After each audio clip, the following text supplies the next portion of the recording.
people.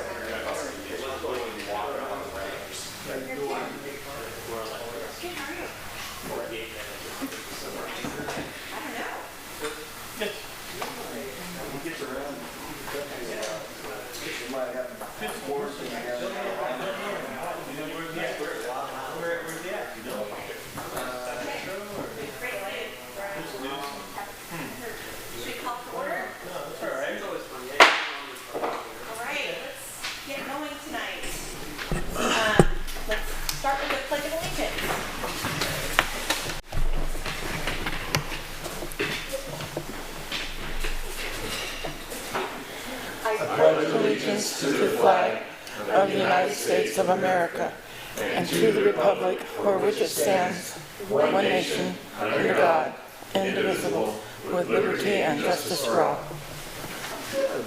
Yeah, so. Did they move their furniture? Right. We have roll call, please. Councilmember Onyarko? Here. Councilmember Duncan? Here. Councilmember Morales? Here. Mayor? Here. All right, let's move on to matters of interest to council members. Any matters of interest to council members? Okay. All right, town manager report. So the only town manager report that I have is specific to the coronavirus. So I'm going to run through some of that stuff. You'll notice in the audience that our chairs are set up a little bit uniquely this time. So we're maintaining proper social distance, 3 feet away, which is one of the recommendations from the county's public health officer. County issued guidance today, recommendations that change the county's outlook on the coronavirus stuff from containment to mitigation. So what that means is basically moving from trying to stop the spread to trying to slow down the spread and to prevent neighborhood community spreading from happening. So what that means for us as the town is that anybody that comes to town on the staff side that's sick, I'm sending them home. Doesn't matter if they've got a respiratory illness or if they've got a stomach bug. They're being sent home because if anybody else gets sick from a stomach bug, then they're more susceptible to something else. Obviously, if they have acute respiratory stuff and symptoms that are consistent with coronavirus, they'll be sent home and quarantined, whatever they need to do according to the health department. The biggest thing for us is on the large gathering side. So the county, Dr. Sisson, who's the county health officer, they're recommending that any large gatherings that the town should consider modifying, postponing, or canceling them. And especially if large numbers of people will be within an arm's length of each other. That's the social distance stuff. So what we're doing to accommodate that is the chairs are the way that we've got those. We had 2 town hall meetings set up for the general plan update on March 28th and April 1st. Those have been postponed. And so we'll schedule those sometime in April, hopefully. The most immediate thing for us is canceling programs at the library. So we've basically canceled all programs at the library because we don't have a way to really stop folks from being in those close quarters. Library's still open. Patrons can still come and go to the library. But the programs themselves are all canceled at least through March 31st, and then we'll see how things go. If the library becomes inundated with people to the point where we're unable to accommodate that social distancing, so we've got people not so much crammed in there, but if we've got a lot of folks in there, we'll either close the library or we'll start limiting how many people can come in because we don't want to have a lot of people in one spot at one time. Are we going to put notices on the door to that effect to give them a little bit of notice? I'm assuming, yeah. So we put a notice out for all of our programs so far. And also, just in case the maximum amount of people are in, they will be. We'll be doing that. Cool. Yeah. The other thing that the county recommended is telecommuting if possible. Obviously, the town doesn't have the ability to telecommute and still serve the public. So if the county changes that recommendation to businesses should look at closing or they won't actually require telecommuting, but if it gets worse, then we'll look at just potentially closing town hall. We don't have essential services that the town provides in terms of fire, police, life safety stuff. Those are provided by the Sheriff's Department, obviously, and by South Placer Fire. And so the only real impact that I think we would have by closing town hall would be on the planning or the building side. And frankly, if the spread starts getting worse, then most folks probably shouldn't be looking at trying to get a building permit anyway. This changes like day to day. I have a conference call every day. It was at 3:30. They just changed the time, but I have a conference call each day, and the situation changes day to day. So we went from 1 case to 8 cases in the span of, I think, 5 days. We've got the Oakland or the Princess cruise ship that docked in Oakland. Some folks that live in the area in Placer County were on that ship, and they're either coming back here or they're being quarantined. And so we're going to have those folks coming back, and not to say that, that if they're being quarantined, obviously, hopefully their symptoms won't show and they'll be fine, but it's hard to gauge how things are going to change from day to day and week to week. And so at this point, what I put on the council's desk and what is in the back is the latest what we have from the county, but that doesn't mean that tomorrow it's not going to be different. I'll do my best to keep people updated through Facebook. Specifically, I posted all this new stuff on the community forum and the other community pages, and then on my page itself. But I'll continue to try to do that as much as I can, but folks just need to realize that it kind of changes quickly. So the county website has quite a lot of information. Some of that stuff leads back to the State Department of Health, and then the State Department of Health will also lead back to CDC. And so frankly, I wouldn't look to the town's website for the most up-to-date information. Go to the county website and go to the state website. That'll give you the most up-to-date information. Right now, not all counties are in this kind of mitigation mode. Some are still in the containment mode, although the county health officer said that she can't imagine that most or all counties won't be shifting to that mitigation mode, because obviously if one county is in mitigation and other counties in containment, people don't stop at the county line, they go where they're going to go. And so it just kind of changes day by day. Wash your hands, don't touch your face. Good luck getting hand sanitizer. I've gone to like 15 stores trying to find it, and tried ordering it through Amazon for the town, and we can't get any of that stuff. So if you have it, make sure to use it. But the most important thing, I think, is washing your hands. And if you're sick, don't go anywhere, stay home. If you come into town hall and you're coughing, then we will make you leave, because we don't want to get staff infected and cause more issues on the staff side as well. So I can answer questions if council has them, or if folks in the audience have questions, I can answer those as well. Council have any questions? Anybody else in the public have any questions? It is on. We're going to open this up for public. Any questions? No? Actually, I do. Can you come to the microphone so the video will catch you, please?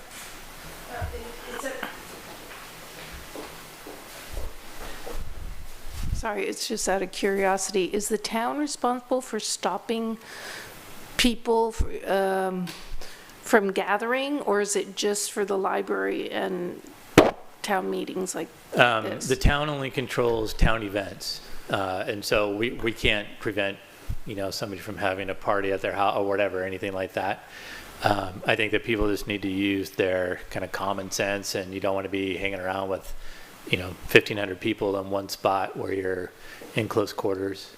The county right now isn't mandating that large gatherings don't occur. They're not requiring that those large gatherings don't occur. So, it's a recommendation that those large gatherings don't happen. But even if it did turn into a requirement, the town doesn't have the resources. The town government doesn't have the resources to stop something like that from happening. Okay, thanks. Thank you. Anybody else? Well, thank you, Sean. I know you've been fantastic. Appreciate that. Sure. Thank you. Jan, I can't hear you. Can you hear me now? it not working? It's not working. No, you need to pull it close to your mouth. Now, is it working? Wow. I guess I am here. All right, let's now hear from Jenny from the Loomis Basin Chamber of Commerce. Good evening, Honorable Mayor and council members.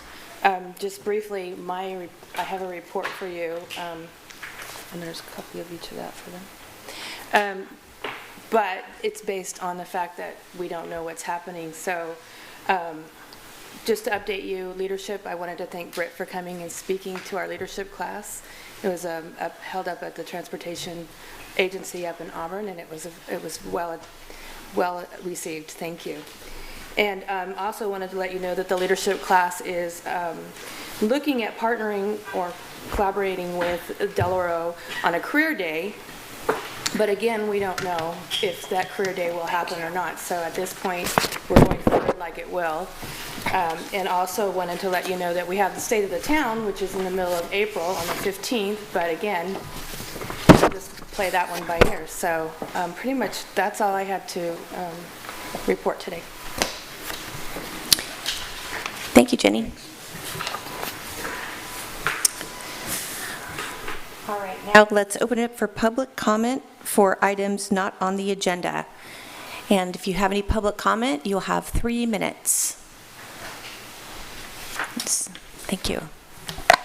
Hello, Pam Blake. I just have a question. I just happened to notice yesterday when I was shopping that the sign on Horseshoe Bar Road when you enter into town has a bunch of really old stuff, like August of last year. So I'm wondering whose responsibility is to update that, and if there's nothing.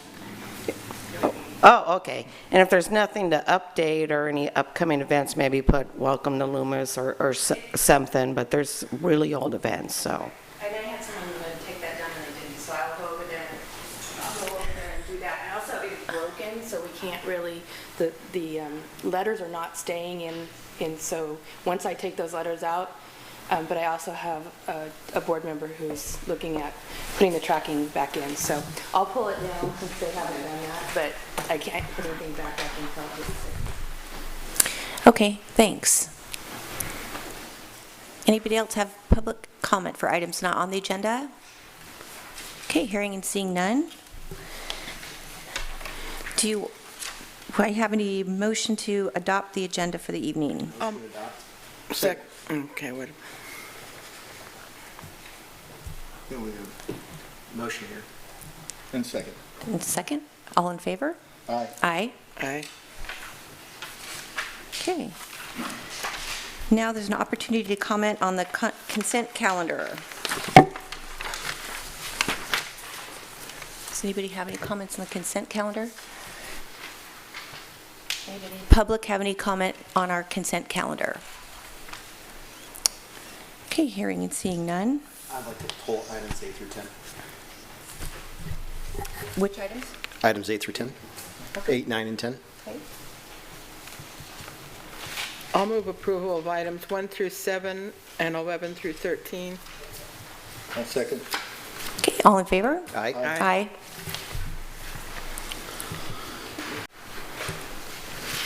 All right, so we are going to now go back to item number 8. Yeah, so my question is for all of them, since we have Britt here. My question will be the same. So items 8, Britt, what are we thinking about as far as timing and getting that back for review, for council review? The pavement condition index? So the pavement condition index, I'm starting to get the draft documents back now, so I can probably bring that back to council the next meeting. Okay, excellent. The speed survey and the traffic counts are for support documents for things that are going to come in the future in the next 6 months. Excellent. How about number 9? So it looks like we're shifting some funds around. No, this is actually just a requirement from the state for SB1 funding. Mm-hmm. You have to come every year. I have to come every year, present a staff report and get a resolution from council to reallocate the funds that have already been allocated, and to restate the projects that the future funds are going to be designated to. And so that's what this is. It's just a formality to spend. This is where we've designated in our CIP where that money's going to go, and this is just reiterating that. Okay, so as a follow-up on that, it looks like we've got a couple projects identified in that resolution. What's the timing, and where are we with both of those projects? So for the downtown master plan, which will be about the phase 3 in that project, is going to be the sidewalk from Taylor to King, and the overlay of Taylor from north of Del Oro High School to the north town limits. That project is currently being wrapped up, ready to send out for bids. Okay. So we'll be bidding that. We'll be in construction this year on that one. The other... Hang on, let's go back to that. So the bidding process, is that a 45 or 60-day window? It's tough to put 45 or 60 days on it. What we have to do is we have to advertise it for 3 weeks. Then I have to open the bids, evaluate the bids, then bring those bids back to council for approval. Then we'll have to initiate a contract. Then the contractor has a certain number of days between initiating that contract to when they can start work. So we will be in construction this summer, but I can't give a 45, 60 days from now kind of timeline on that. Okay. So when you say summer, you anticipate late summer? I anticipate being complete by October. Okay. And item 11. So We already voted on 11. Yeah, I think. I'm sorry, 10. Yeah. Excuse me. Thank you, Rhonda. 10. So 10 is the Walnut Street parking lot. That is to take the rest of that hillside down and move that dirt. This is the contract to do that. I was talking to the contractor yesterday, and I don't see him in the audience. He was going to try to make it for this meeting. He's very anxious to get started on this, so as soon as we initiate this contract, he should get it started. So within a couple of weeks, we'll probably see some dirt being moved. Excellent. I have no more questions, Madam Mayor. Okay, great. Do we need to open it up for public comment now? Okay, let's open up for public comment for items 8, 9, and 10 on the consent calendar. Any public comment? Okay, hearing and seeing none, do I have a motion to? Motion to approve 8, 9, and 10 on the consent agenda. Okay. Second. Okay, motion approved and second. All in favor? Aye. Aye. Aye. Aye. Okay. Right, let's move on to business, and it would be item number 14, Placer County Sheriff's presentation. Is he not here? I just texted him. He said he thought it started at 7:30. Here he comes. We can. He just waved too. So we can either move on to the next one, or we can wait for him to get in and get settled. Whatever you'd like to do. Yeah, let's move on to item number 15, and that way they can get settled. Okay. So let me grab my agenda. Hang on.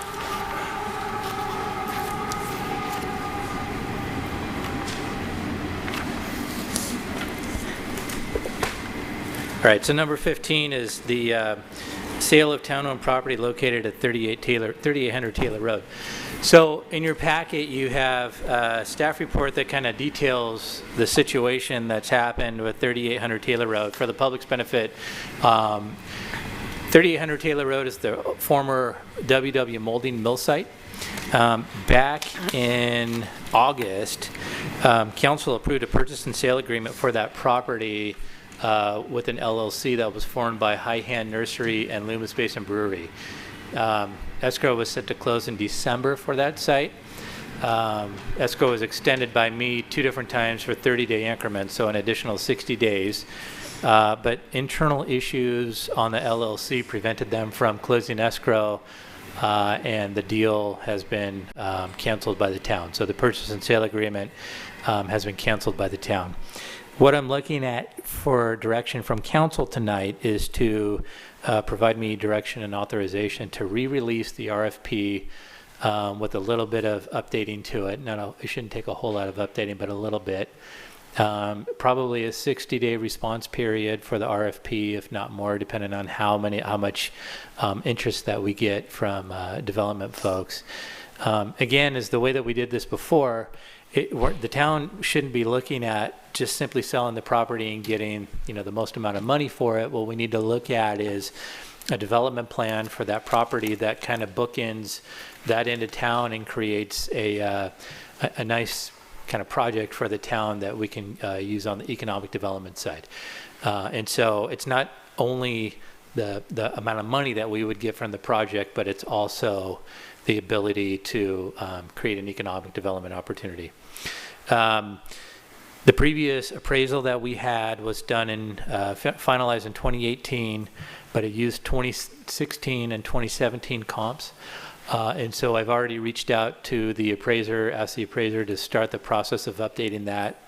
That process will take he said about 2 to 3 weeks, and he started it last week, so it should be done in probably 2 weeks or so, which is about the time that we would be releasing the RFP anyway. So the sale portion of it, or the appraisal portion of it, won't hang anything up. Council might remember previously the site was frankly kind of a junkyard full of all kinds of stuff. The building was a mess. That's all been cleaned up, and the diesel contamination has also been cleaned up, and the town has received a no further action letter from the state. So some of the issues and concerns that we had, I think, that were expressed by other developers that I talked to previously are no longer there, and I think that we'll hopefully get a pretty good response from the RFP. The fact that we're also a part of GSEC, the Greater Sacramento Economic Council, I think bodes well for us as well.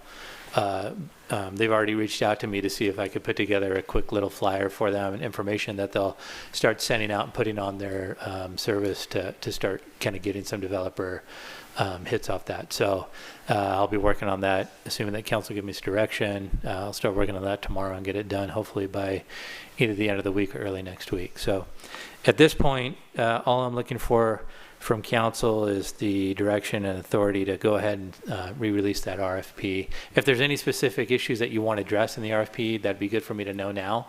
I don't think that I need to bring it back, although if council wants me to do that, I can do that at the next meeting. But the fact that we're going to be using basically the same RFP, there's not a whole lot of changes that we're going to make to it. So I can answer questions if you have them.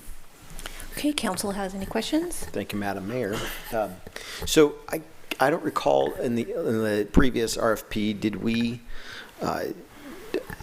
suggest that we would carry financing? Is that? There was no detail on the financing side at all. All it said was that either the purchase or lease of the property, but there were no terms, proposed terms or anything on it. Okay.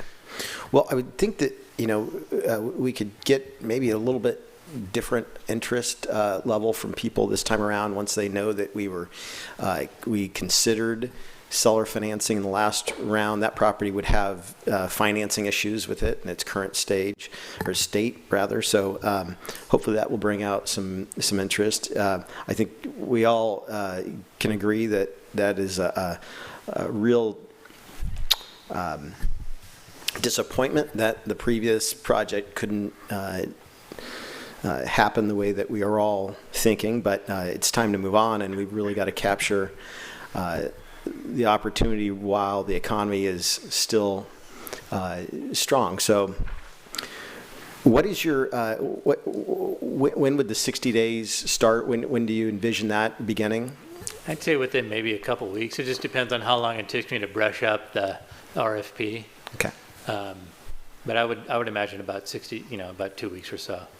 Okay, and I do agree with your comments that it's in a much better position today than it was when we put it out last time around. So hopefully it will attract a new kind of buyer.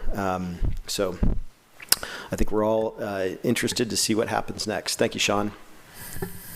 Thank you. Sure. Anybody else? Sean, I wanted to just make a couple comments. And one is I want to make sure that that property is shored up. And do we need to rent fencing? I know that there's a gate, but is there actual fencing that goes around? And is that something that you think is a problem, or? I don't think it's a problem. It hasn't been fenced since we got the cleanup done. It was fenced before because the building was able, we had homeless people living in it a couple different times. So at this point, there's no building for anybody to live in. It's just basically an open field. There is the steel structure, but there's nothing for people to live inside. I tried to close that gate to make sure that people couldn't go through, but the gate's broken and there's no way to close it. So I don't, if we were going to put fencing up, we'd have to rent it. That's a long piece of property to try to fence. Yeah. So I would just leave it the way that it is. Can you go out there and do a walkthrough Sure. and make sure that there's no holes and, Yep. that kind of thing so people can hurt themselves? Yeah, and all that? I went through last week.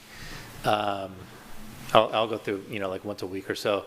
Well, since we have the lieutenant from the sheriff's department here as well, they go through and just kind of, park and do traffic enforcement. I saw the traffic officer there today. And so, I'm sure that they'll drive through every once in a while, make sure that nothing's happening. But with the way that there's no structure, no building anymore, there's nowhere for really anybody to hide. Yeah. So. Okay. Thank you. All right. I think that's it. We'll just open up for public comment now. Is there any public comment on this item? All right, hearing and seeing none. Let's provide some direction to staff. It seems to me, I know at least for me, I was definitely disappointed in the project not moving forward, and very excited or anticipating us doing the RFP as quick as we can so we can get interested parties looking at that property. So anybody else have any comment on that? Agree. Do you have enough direction, do you feel, to go ahead and send the RFP out, or does that require a motion? Yeah, I think if we can get a motion to Okay. authorize me to release it. The one thing, I did want to add something really quickly. I don't know if anybody saw the Sacramento Business Journal article that was in last week. There's an error in the article. I've asked the author to correct that. He stated that the sales price previously was at 1.34 million. I have no idea where that number came from. The town sold the property for the appraised value of the property, which was $714,000. And so I haven't checked recently to see if it's been corrected or not, but just since we're here and we got cameras going, I figured I'd point that out. Okay. If I may, Madam Mayor. So I just say just get it back out like we did last time around. And, it sounds like we've got a net that might be a little wider to cast, so let's get it out to the open market and think beyond people who live around Loomis. Maybe there's someone in the greater area who would be interested in coming to town and doing something special there. And I'm not certain that the brewery concept is the best thing there. We were thinking that if we just moved LBB over there, we wouldn't be adding a new brewery, but given that we've got quite a availability of beer on Taylor Road, I would hope that somebody out there might think that something other than a brewery might be a good fit there too. So let's really think open-minded in a lot of ways. Let's. I guess what I'm saying is let's not limit our potential with what was thought of as a great idea prior to. Let's think with an open mind. Excellent. Anybody else? That sounds like a I great call for motion. the motion. Yeah. Make So- a motion? No, I'm calling for a Yeah. motion. Okay, motion. I'll second. Do you have to state the motion? Recommendation. I think the motion is to authorize the town manager to release the RFP consistent with the discussion that occurred tonight. Okay, motion is to authorize the city manager to issue the RFP And do we have a second? based on discussion. Okay, all in favor? Aye. Aye. Aye. Okay. Thank you. All right, we're going to now go back and hear from our Placer County Sheriff's Department. So I'll turn it over to Lieutenant Barnhart here, and he'll take over for us. Well, greetings on behalf of Sheriff Bell and the Loomis Substation, Madam Mayor and Council. Good to be here tonight. I'd like to introduce my partner in crime, Jason Davis. He's a sergeant at the Loomis Substation. And then with me tonight is my replacement, Lieutenant Brian Silva. And Lieutenant Silva will be replacing me on the 28th of March. He comes with years of experience, and I know that he'll do a good job. So welcome to him, and we'll get started. I'm just going to get right to the contract, which isn't showing up well there, but what we saw this last year for fiscal year 1920 was a 6.28% increase. And usually what that is measure F, which is our the raise that is measured against surrounding counties, and that is how the yearly raise occurs in our organization. So usually that is what is reflecting in that percentage increase.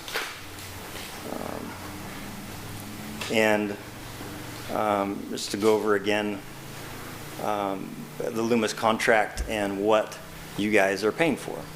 So that is half of me, 4.25 deputies, 0.5 detective, and of course one traffic deputy, which is a total of 6.25. So this is what Loomis receives, and that is the rest of me. 1.75 deputies, the other half of the detective, 6 patrol sergeants, 1 community services sergeant, and 1 school resource deputy at Del Oro. So it kind of gives you a good idea. This is, right now, this is the current, what we call the Paul Beat, which is the township of Loomis and the unincorporated area of Loomis. And these are the people serving you guys right now on day shift, swing shift, and mid shift. And this is all of the staff assigned to the Loomis substation, which serves from Newcastle to the Sacramento, Sutter, and Yuba borders. So it's a large area that we cover out of this station, which means we have quite a few personnel assigned out of the station, and it kind of gives you an idea of who we have operating out of there, and why sometimes when calls come out in Loomis, why you see so many vehicles so quickly. So we love being here. It's still just the best strategic location for us in the lower portion of the county because it's so close to the freeway and going either direction. So, and these are the specialty units that come with us and that are at the disposal of the town. And with that, I'll have Jason Davis come up and talk a little bit about community services and what we have going on. Madam Mayor, Council, how you guys doing? Oh, here's the clicker. All right, I'll make it quick. So our Youth and Community Services unit encompasses our school resource officers, obviously Del Oro, and then we have an elementary roving school resource officer, which obviously encompasses the schools within the city limits or the township, and then the outskirts as well. And they are responsible for about 2,400 students total between Del Oro and the elementary schools in the township. We also have the Youth and Community Outreach Deputy, which he's doubling as a POP deputy, which is our problem-oriented policing deputy, and he also runs PSAL on a daily basis, so he's got a busy schedule as well. And then our community service officer, who is our boss technically, she pretty much runs the community services unit, does a phenomenal job with that. And then we now have 2 interns that we've added just because of the workload that we're carrying, and we're trying to add more as well. We've worked in community events within the township alone in the last fiscal year. Some of them are named up there, some are not, but those are the most prominent ones that we have worked. We've had 25 school events, which include after-school dances, things of that nature, and then we also have done 30 school presentations. The big one that we've added over the last couple of years is our Alice presentations, which is the active shooter. Countywide, we've done well over probably 40 presentations now. We've expanded beyond the schools, and now we're doing all county employees and some businesses that have reached out, and so that is an option And on that, on March 26th, Del Oro will be hosting a community forum where the public can come get informed, as do our ALICE, our active shooter response training that we're teaching within the school systems as well as the community. And then, so our homeless liaison deputies, is that for me? Okay, I'm done. For now. For now. So I know the topic of transients has come up in the township. So, and how we go about dealing with that situation was really developed in Auburn.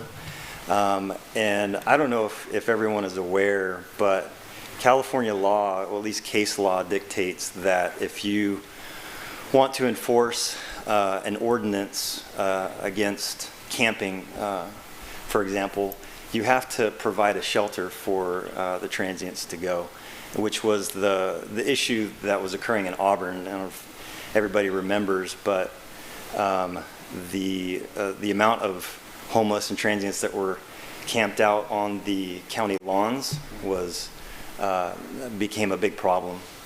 So in order to start enforcing a no camping ordinance, we had to, or there had to be a shelter provided for them. Obviously the sheriff's office didn't do that, but a shelter was provided, and that way we were able to clean up that issue on the lawns. And so out of that came our homeless liaison deputies, and that's what they do full time. They are dedicated to going out and dealing with the crimes that the transients are committing. And also what came out of this was a very good thing, in that we started doubling up with probation and health and human services.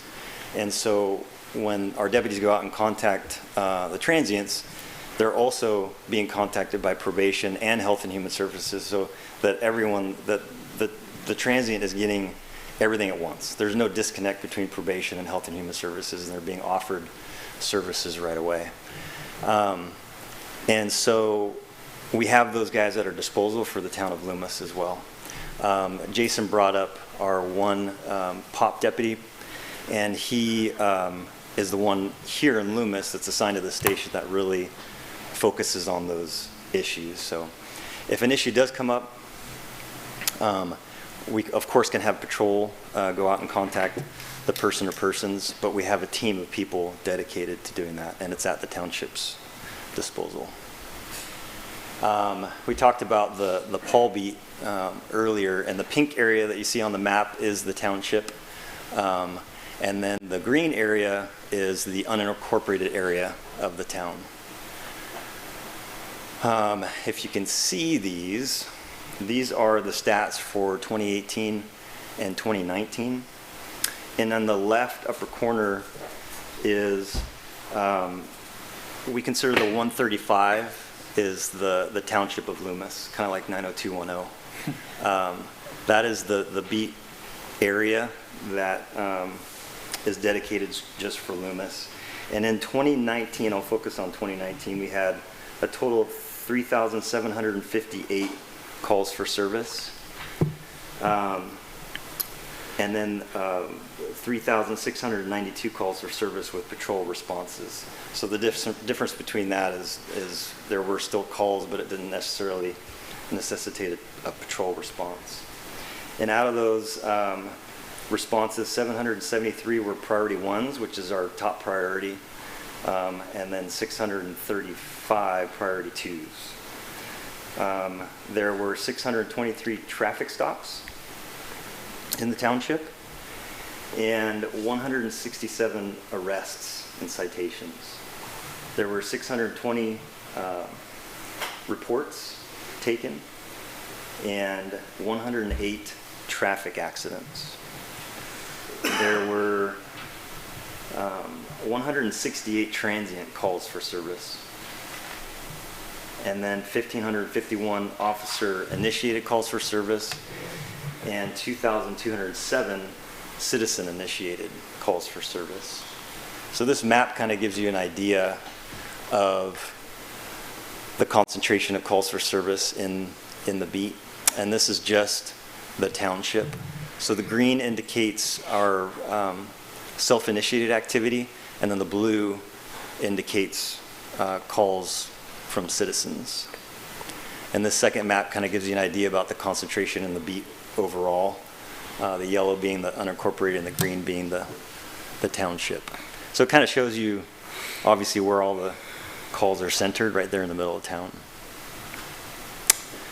Another thing that was mentioned that is a good reminder is Placer Alert. With the fire season coming this summer,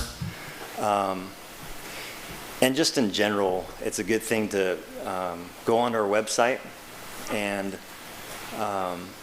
click on Placer Alert and sign up. When you click on the link, it'll take you to this login, and you can create your own account. And what that does for you is anytime there's a critical incident, we will have dispatch send out an alert, and that will go straight to your cell phones. You can also sign up your hard line to your house as well, and it gives us the ability to notify everyone within a certain area. And dispatch can draw on their computer, whatever area they want, if it's a 3-mile radius or a polygon shape or whatnot. So if a fire kicks off on one end of town, we can start making notifications very quickly. So if you haven't signed up, it's a good thing to do. Another thing I'm sure that Chief Waller's going to be talking about is strategies for this coming fire season. And another question was asked about evacuation of the township. So the town is in a good position evacuation-wise. It's no forced hill. And there's so many avenues and ways out of the town that if something were to happen on one side, there's plenty of arteries that we can focus on evacuating people. So the first thing we're going to do is start the notification process through Placer Alert. Our deputies will go door to door in many cases to evacuate a certain area or place a lockdown. So when you look at a map like this, I don't know if you can really tell, but there's so many arteries in and out of Loomis, you're in a good position. So to come up with a specific emergency plan which lays out this is what you should do in every case just isn't feasible because every circumstance is going to be different. If I think the question came up too about Union Pacific and the railroad. With the railroad there, and we deal with this a lot throughout the county, is if there's an incident that occurs along the railroad or has to do anything with the railroad, our dispatch will immediately call Union Pacific and have the train shut down for however long it takes to clear that incident. And then Union Pacific actually has their own police department. They're peace officers as well.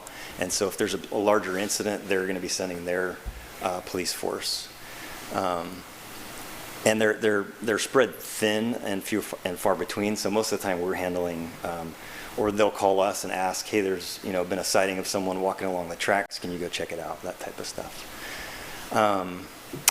And as far as a critical incident is concerned, we're going to be working with fire very closely. And again, the chief will go into it, but you're in an area that just doesn't have the danger that other areas in the county has fire-wise. But when we do evacuations, it's pretty clear our deputies are very quick to get to the scene and start working with fire and EMS and start evacuating those places that needs to be evacuated. So this is just another map that shows some of the arteries in and out. I think that's it. Any questions? Council have any questions? Yeah. Hey, Josh, thank you. You're welcome. Is there a site that we can go to look at those statistics that are, Loomis's numbers, or? No, these These stats are actually provided by our crime analysis division. So we don't necessarily post them on the website, and there's not necessarily access directly for this information. But obviously, if you ever ask, we can go directly to our crime analysis, and they can put that information together because it's constantly evolving. Okay, You know, so there's a snapshot of Right. this past. But yeah, I am interested in seeing that in a little bit more detail. Yeah. So I guess I could actually go on the line and freeze frame it, right? You could, yeah. And Sean has the PowerPoint too, so if you guys wanted to look at this Okay. a little closer, you can see Okay. exactly what's going on. And if you have any questions about the types of calls for service, we can always help you with that as well. Okay, great, thanks.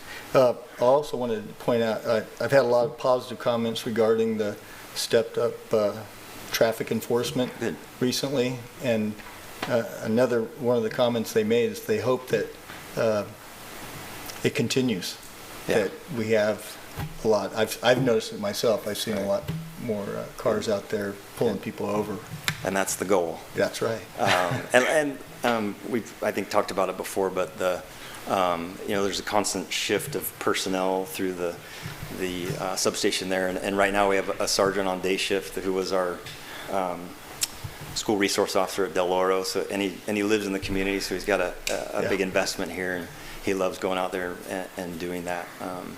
And so anytime there's a problem area in the township that we need to address, just let the sheriff's office know.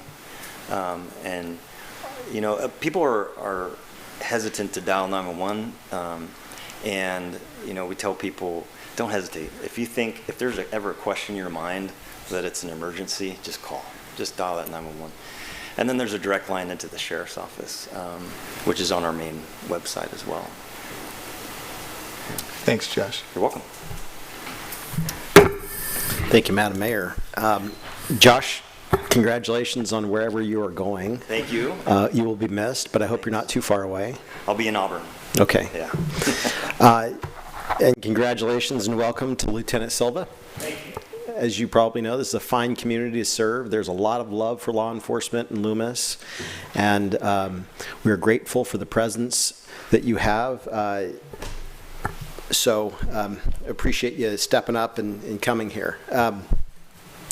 Let's see, I think having the substation here is a tremendous asset. It really gives people a sense that, there's a heavy law enforcement presence, even much more than what we pay for by contract. So I think we're very fortunate to have that here.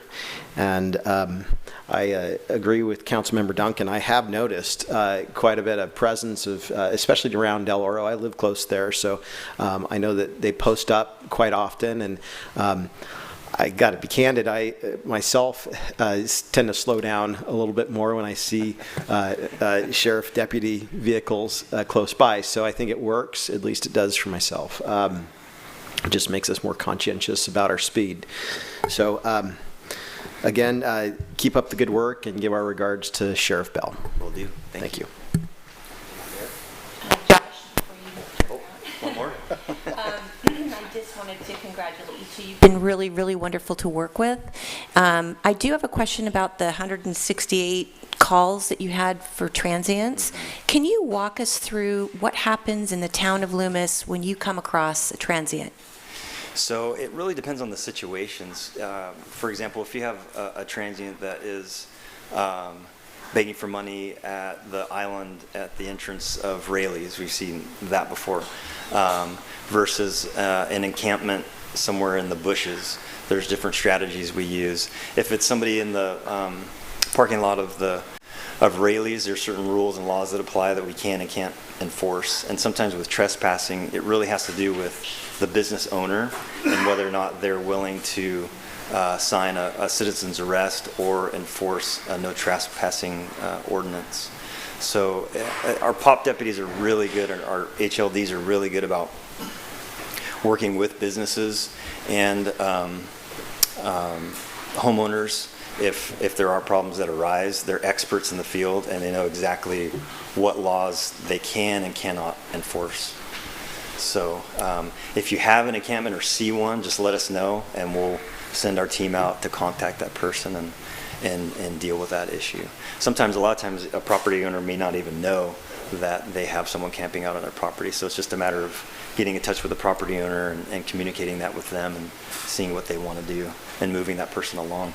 But when we say moving that person along, it's getting them to Health and Human Services. If they're on probation, then it's a tool that we can use as well to say, hey, you're in violation of probation for doing this and that. So it's a good Okay, tool. well, that's really helpful. I know the community was, had some questions about that, so I appreciate it. Also appreciate the information on Union Pacific. I think a lot of us that live here, grew up with that train right there and know that it can cause, it's cool having it there, but not at the wrong time. So it's good that you have access to communicating with them if something were to happen. And it's important for us to understand that, to relieve the fears of the community. So I appreciate that. And we probably have to repeat that, a lot to make sure people understand that. And a lot of times, if a call for service comes out and we know that it's in an area where the train is passing through, even for example where the casino is, the train is right there, we can call ahead, have dispatch call ahead the UP and shut down all train traffic so that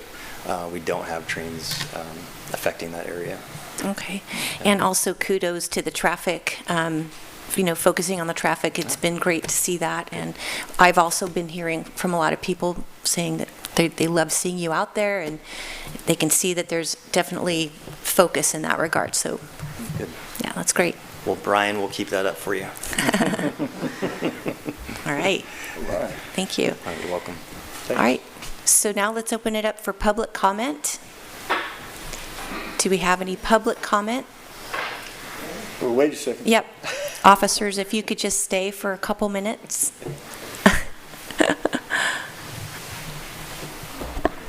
I just have a couple of questions. Pam Blake, Angelo Drive. When Plaza Alert first came out, I signed up right away for it, and notice, maybe, I don't know if it's changed, but it did not include the town of Loomis. So I'd like to know, has that changed? Because I did sign up for that.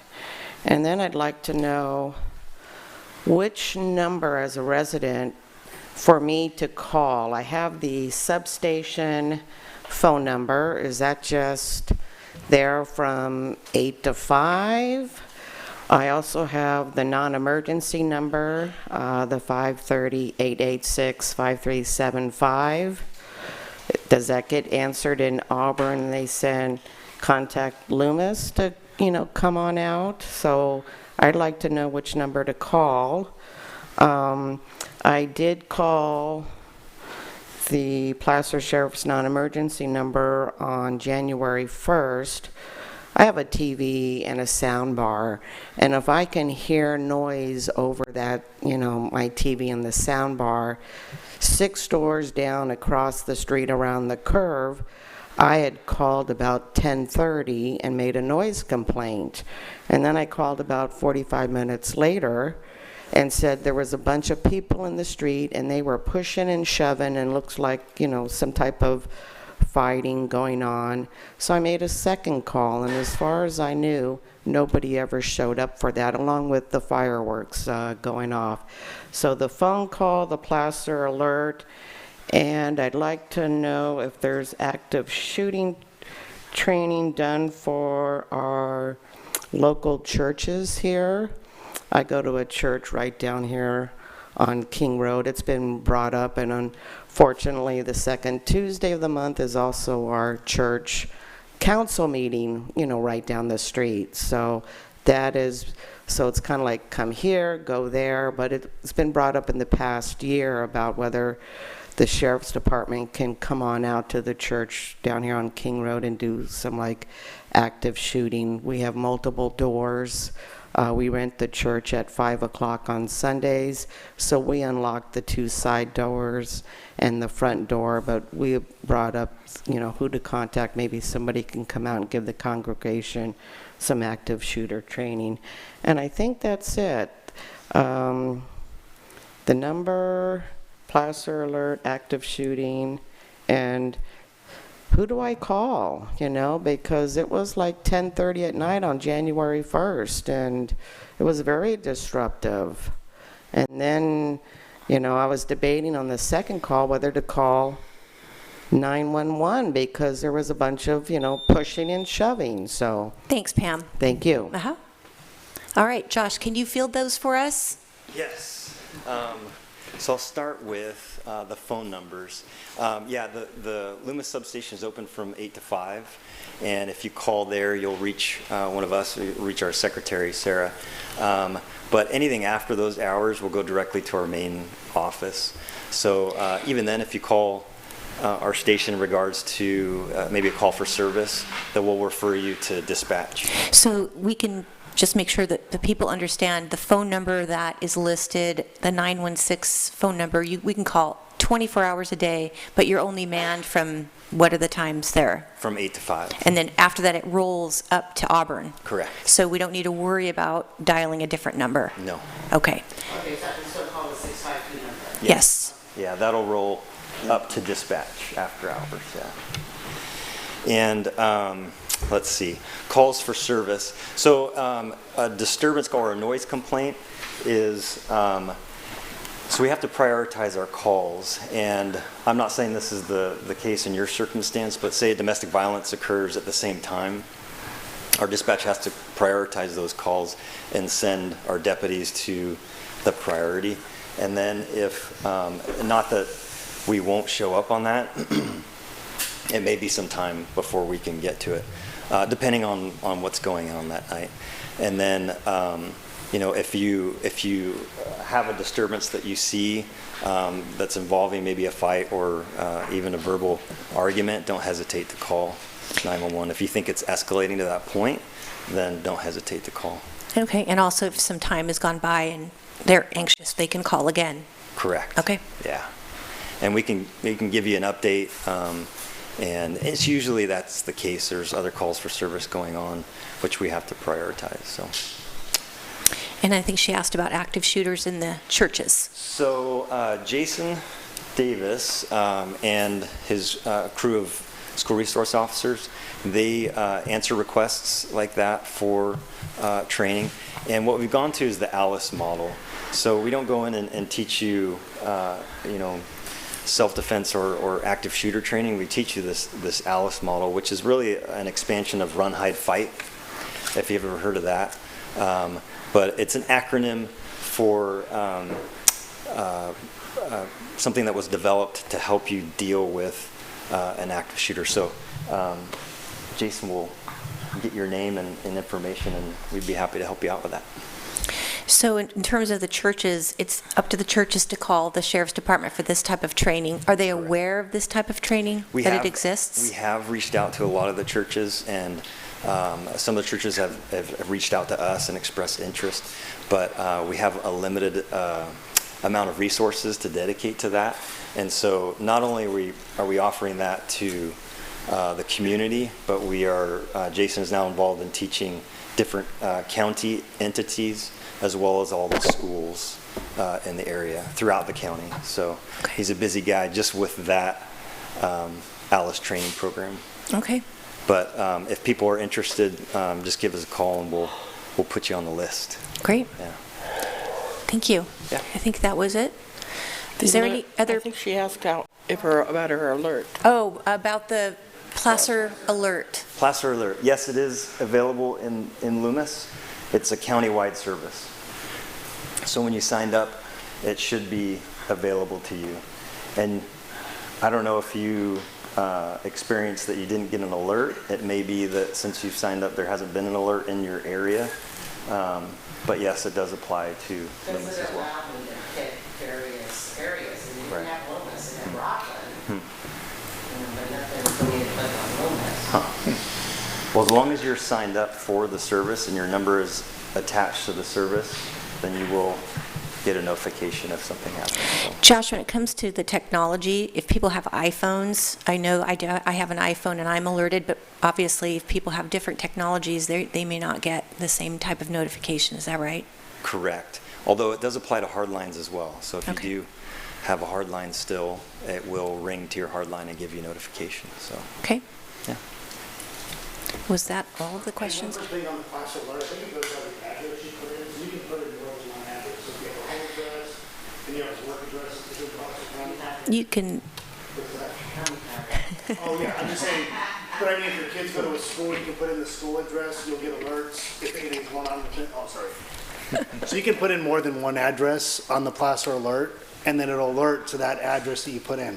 okay. So if you put your home address and then a work address or a school address, whatever you want to be alerted, whatever happens in that area. So when Josh talked about that octagon or that whatever dispatch clicks on, if it's in that area, you're going to get an alert as to what's going on. If that makes sense.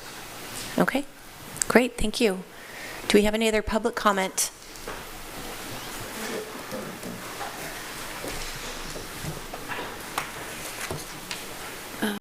Trisha Art, Rachel Court. So I live in the middle of Loomis, and we hear gunshots once in a while, and my husband will go, "Oh, that's just a 22." Tricia, and he knows. could you? Sorry. That's okay. So he knows what a 22 sounds like, but I don't, and I don't know whether I should call you guys or not. I think it's people shooting at raccoons or skunks or whatever they're shooting at, but I don't know if I should be calling for what my husband says is like small arms. So.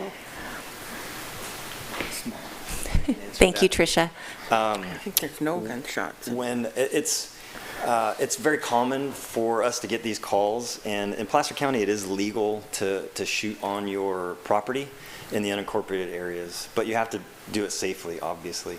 So we do get calls concerning shots fired, and don't hesitate to call us. We'll come out and investigate it.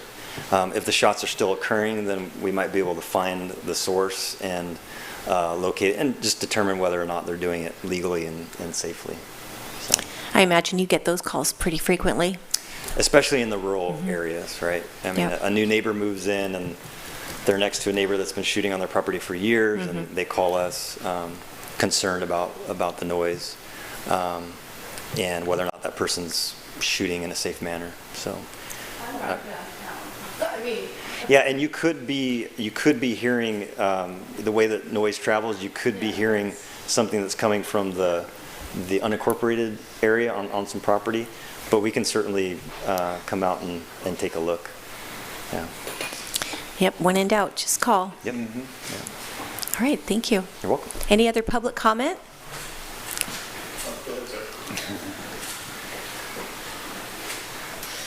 David Reen, 3486 Delmar. So I just had a quick question. Does the sheriff's office or does the town have any control over the length of trains that come through? Because it's completely feasible that a train comes through and gets stuck blocking King all the way to Sierra College, and that leaves everybody on the other side stuck if anything major happens. And so do we have any control over that? And if not, do we have a plan for what to do if that happens, and what should residents on the other side do to get away from whatever happens, I guess? Thanks. Good question. So the quick answer from the sheriff's office is no.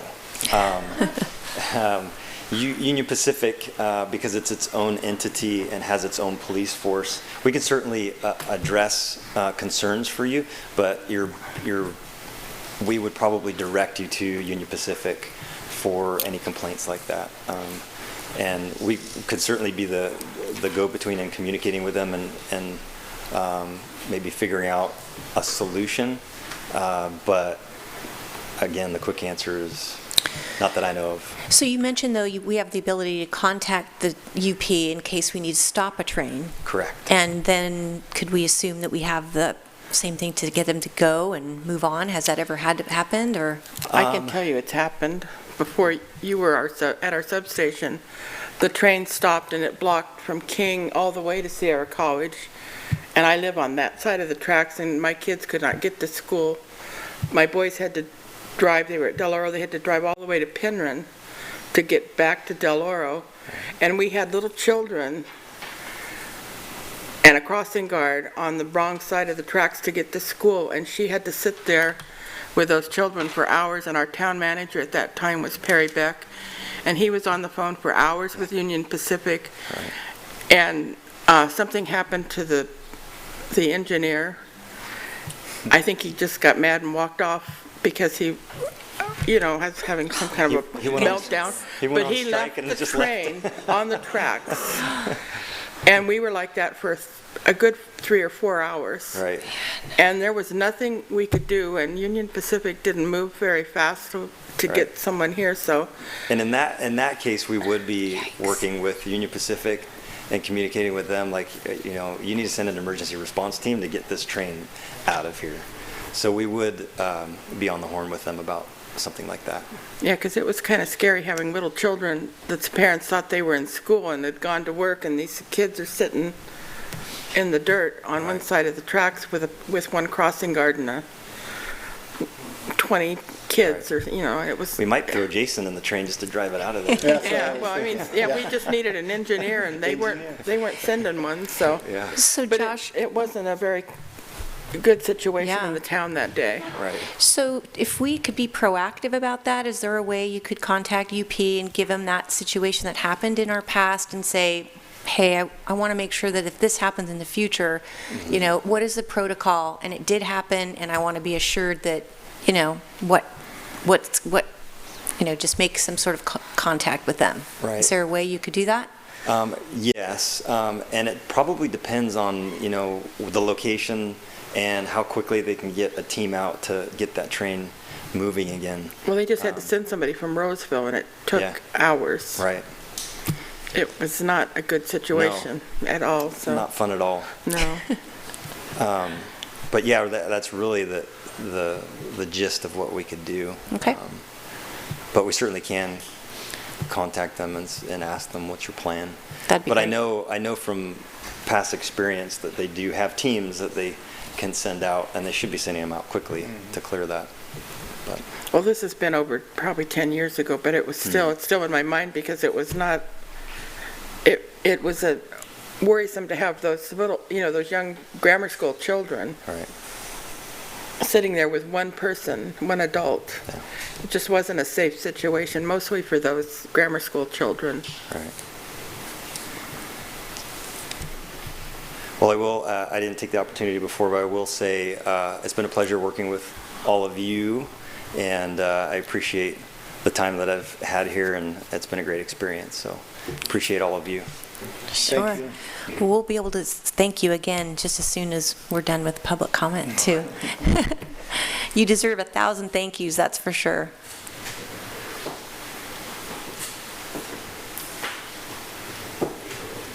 I heard that. Good evening, Mayor and the council. My name's Eric Walder. I'm the fire chief, South Plaza Fire District. I'm not on the agenda tonight. I'm here in support of my brother's law enforcement. And we did meet with the town manager, and we went over evacuations really quick. And pretty much everything the lieutenant talked about tonight is what we talked about in our meeting. Every situation is different that we come across. Really, there's so many arteries in and out of town that any specific exit route that we would lay out could be compromised during what situation we encounter. So, like I said, I'm not on the agenda. I could talk about fire service response and for hours, but everything he said about evacuations is how we do it. We work together as a team. We meet in the incident command post. We go into unified command, and we deal with the situation that we find. So with that, I'm just taking my couple minutes here and saying that I support the sheriff and everything that was said tonight about evacuations. So thank you very much. Thank you. Any public comment? All right, hearing and seeing none. Anybody have any final comments? Well, Josh, we are, again, truly, truly grateful for you and the entire sheriff's department and the fire department. But it's been a pleasure working with you, and looking forward to meeting and working with the replacement there. You have big shoes to fill. But again, thank you very much for a very, very informative presentation. We really appreciate it, and I know that people love to hear the statistics. It's helpful. So thank you. All right. So let's move now to item number 16, amendment to town manager's employment agreement. Thank you, Mayor. So I will handle this one briefly. As you know, Sean was hired in June of 2017. Your current agreement has a 5-year term unless it's terminated early for the reasons that are stated in the agreement. If the agreement were to be terminated by the town other than a for-cause termination, as that term is defined, the town manager is entitled to receive 6 months severance pay. You recently completed an annual review of Mr. Rebey's performance, and I was asked to draft an amendment to his contract that would do basically 2 things. One would remove the 5-year term and make it essentially an evergreen contract. The contract remains until it is terminated either by Mr. Rebey's resignation or by the town's action to terminate. Again, the termination by the town council can either be for cause or without cause.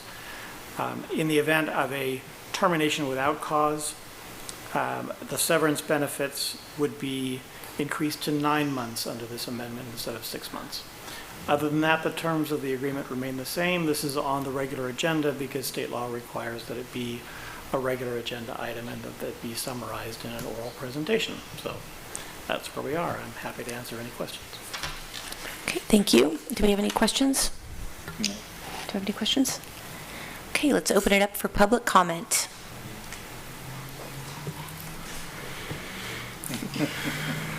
Of course. William Crumble, 6280 Horseshoe Bar Road. Sean, you don't say anything, but do you like this? Thumbs up, thumbs down. Is this good for you? The amendment? Yes. Yeah. Okay, then I'm a supporter of it. Any other public comment? All right, hearing and seeing none, we'll bring it back to council. I'll move adoption of the resolution as presented by the town attorney. A second. Okay, there's a motion. All in favor? Aye. Aye. Aye. Okay, so passed. All right, let's move on to council committee reports. Do you have anything? Pass. Have none. And I have none. So I guess that means that we are going to adjourn the meeting at 8:12. Thank you all for coming. Thank you.